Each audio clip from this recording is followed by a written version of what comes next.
Ja, men jeg vil lige vise, hvordan det er, vi indstiller Cam Studio, sådan at vi får de bedst mulige optageforhold, i hvert fald når den skal på YouTube.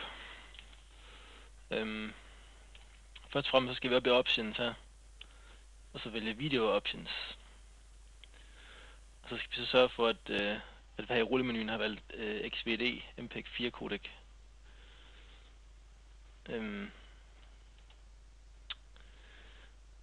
De her indstillinger, dem skulle der ikke så gerne være ændret så meget på, men hvis ikke de ser ens ud på jeres skærm med hensyn til fjernsaven quality, så skal den også lige rettes til.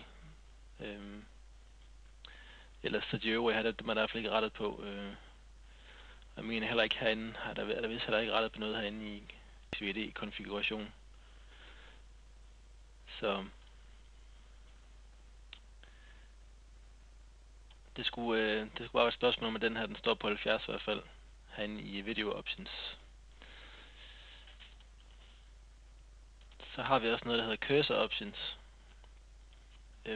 Der kan man vælge at og så vinge den her highlight cursor af. Og så kan man så vælge, om det skal være en cirkel, eller om det skal være en firkant, eller hvad nu man har lyst til, der skal være omkring ens cursor. Det er selvfølgelig ikke et krav, at man har det, men det kan være med til sådan ligesom at highlight, hvor det er ens markør, den er henne på skærmbilledet, og måske skabe lidt ekstra opmærksomhed omkring det, man er ved at fortælle om.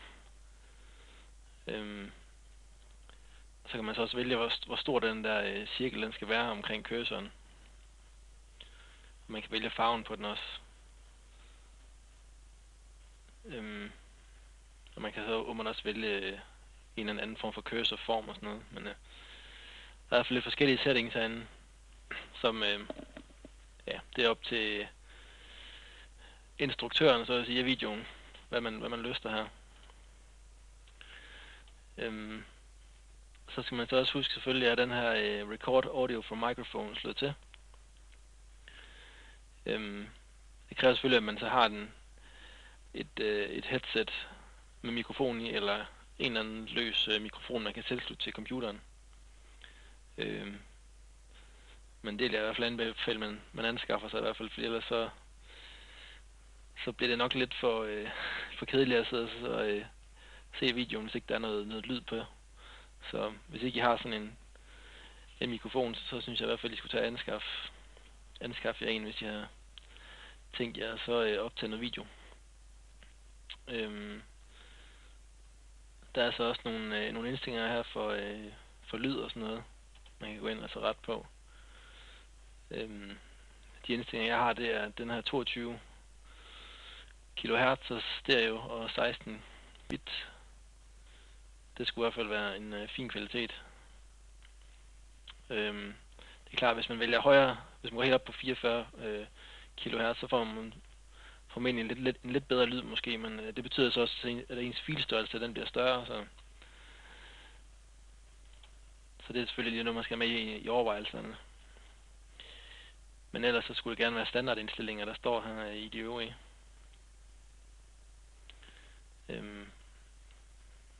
Så lige prøve at se, hvad vi ellers har. Så har vi noget med autopan. Det har noget at gøre med, at hvis ikke man optager ens video i fuldskærmsformat, så kan man få skærmbilledet til at så følge cursoren rundt i alle de hjørner, den nu flytter sig. Men det kommer dog an på, hvor stor en region man vælger at så optage i, om den nu vil virke, den her autopan, har jeg i hvert fald lagt mærke til, men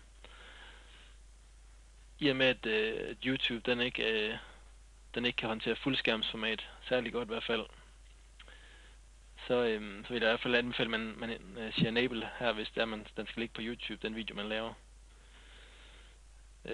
Autopan speed, det er altså noget at gøre med, hvor hurtigt skærmregionen den flytter sig i forhold til musen og sådan noget, så min der står så på 200, så men det er selvfølgelig også lidt en smagssag, men det er i hvert fald min indstilling på den.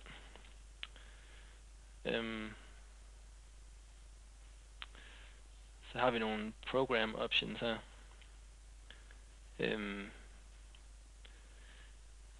Ja, det er også sådan lidt op til den enkelte, hvordan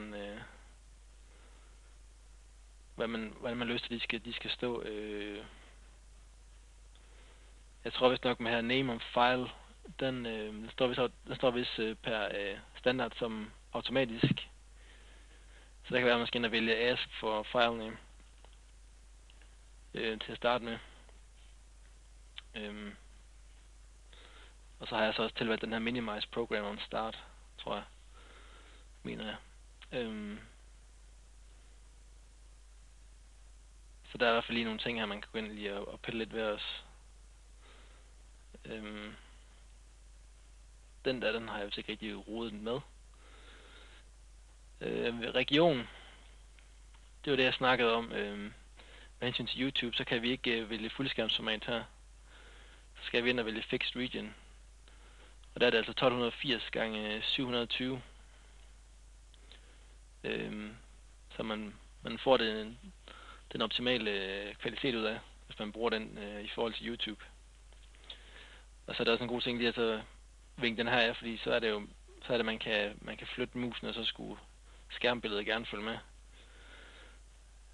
Det har så bare ikke rigtig virket med de her størrelsesforhold, hos mig i hvert fald.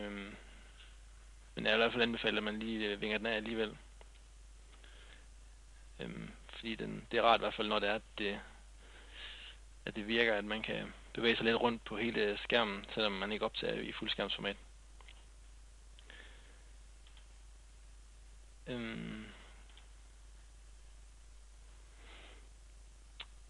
Så har vi noget mere. Man kan også vælge noget med nogle annotations og sådan noget her. Det er sådan noget med, at man kan tilføje nogle talebobler og sådan noget, tror jeg nok. Jeg har ikke rigtig brugt det, men det er i hvert fald sådan, det fungerer inde på YouTube. Der er annotation, det er sådan noget med at sætte talebobler på, hvor man kan henvise til et eller andet dokument, eller ja, en mailadresse, eller et eller andet, hvad nu man kunne finde på. Eller en URL-adresse, hvad ved jeg. Men dem kan man så også sætte på, når man har uploadet til YouTube, hvis det er, man bruger YouTube. Så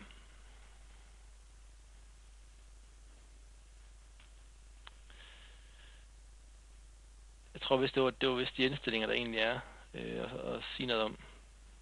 Så tak for nu.